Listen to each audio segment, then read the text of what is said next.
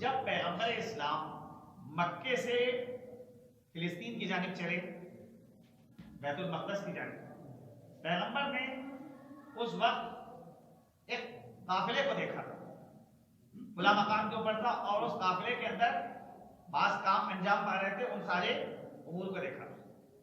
مکے میں جب آئے اور آنے کے بعد پیغمبر نے معراج کی حقیقت کو بتایا اور بتایا کہ میں ایسا سفر کر کے آ رہا ہوں، تو وہ کفار شک کرنے لگے۔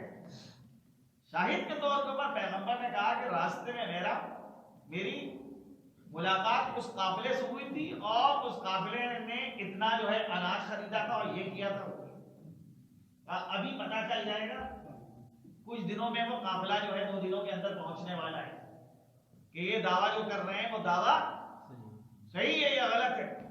بہرحال وہ قافلہ آیا، اس سے پہلے کہ کوئی اور اس قافلے سے ملے، جو خبر چین تھے، پہنچنے کے بعد جو ہے استفسار کرتے ہیں خبر کا، اور لوگوں نے تصدیق کی کہ ہاں ہم نے اتنا اناج خریدا تھا، یہ چیزیں خریدی تھی۔ تو حقیقت کیا ہے کہ جب حقیقت آپ کے سامنے ظاہر ہو جائے، حق واضح ہو جائے، تو اس حق کے سامنے آپ تسلیم ہو جائے۔ لیکن بہرحال کیا کہا جائے ان کافروں کو کہ جنہوں نے صراحت کے ساتھ انکار کیا، اور کیا کہا جائے ان لوگوں کو کہ جنہوں نے معراج کو مخصوص کر دیا جسم سے نہیں روح سے، کہ پیغمبر کو معراج روحانی ہوئی، جسمانی نہیں ہوئی۔ جناب سید العلماء کا یہ فقرہ نظر یاد آتا ہے کہ اگر آپ قرآن پڑھ لیں تو اس وقت آپ کے اوپر یہ حقیقت ظاہر ہو جائے۔ قرآن کہہ رہا ہے سبحان الذی اسری بعبدہ لیلا من المسجد الحرام الى المسجد الاقصی۔ پاک و پاکیزہ ہے وہ ذات کہ جو اپنے بندے کو لے مسجد حرام سے انتہائی مکان سجود تک،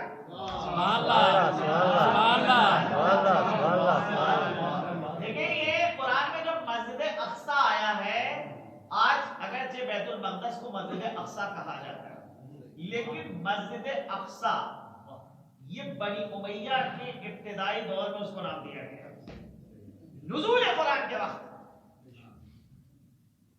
اس کو بیت المقدس کہا جاتا تھا، پہلے مسجد اقصی نہیں کہا جاتا تھا۔ اقصی کے معنی ہوتے ہیں انتہا، اور مسجد کے معنی ہے جہاں پہ سجدہ کیا جائے۔ تو اگر ترجمہ یہ ہو کہ پاک و پاکیزہ ہے وہ ذات جو اپنے بندے کو لے گئی مسجد حرام سے انتہائی مکان سجود تک۔ اب مسئلہ یہ ہے کہ اس میں لفظ عبد آیا ہے، عبد روح پہ اطلاق کرتا ہے یا روح اور جسم دونوں پہ اطلاق کرتا ہے؟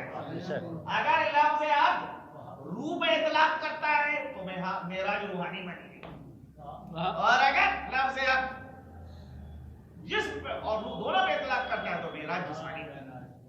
اب مسئلہ یہ ہے کہ لوگ جو ہیں جب کسی حقیقت کو نہیں سمجھ پاتے ہیں تو وہاں کے اوپر جو ہے وہ پھر مختلف قسم کے اعتراض کرتے ہیں۔ اگرچہ وہ پرانی حیت جو ہے وہ باطل ہو گئی ہے اور نہیں قبول کی جاتی موجودہ زمانے میں، ورنہ ایک زمانے میں وہ قدیم حیت مدارس کے اندر پڑھائی جاتی کہ پہلا آسمان ہے، اس کے بعد دوسرا آسمان ہے، اور دوسرے آسمان کے بعد تیسرا آسمان ہے، اور تیسرے آسمان کے بعد چوتھا آسمان ہے، پھر خلق الافلاق ہے۔ یہ 7 آسمان ہیں، بالکل اسی طرح سے جیسے کہ پیاز کے اوپر چھلکا ہوتا ہے، ایک چھلکے کو اتاریے سب دوسرے چھلکے تک پہنچیے گا، دوسرے چھلکے کو اتاریے تیسرے چھلکے تک پہنچیے گا۔ ویسے ہی آسمانوں کا مسئلہ ہے، یہ قدیمی حیات میں پڑھایا جاتا ہے۔ تو اس وقت یہ اعتراض ہوتا تھا معراج کے اوپر کہ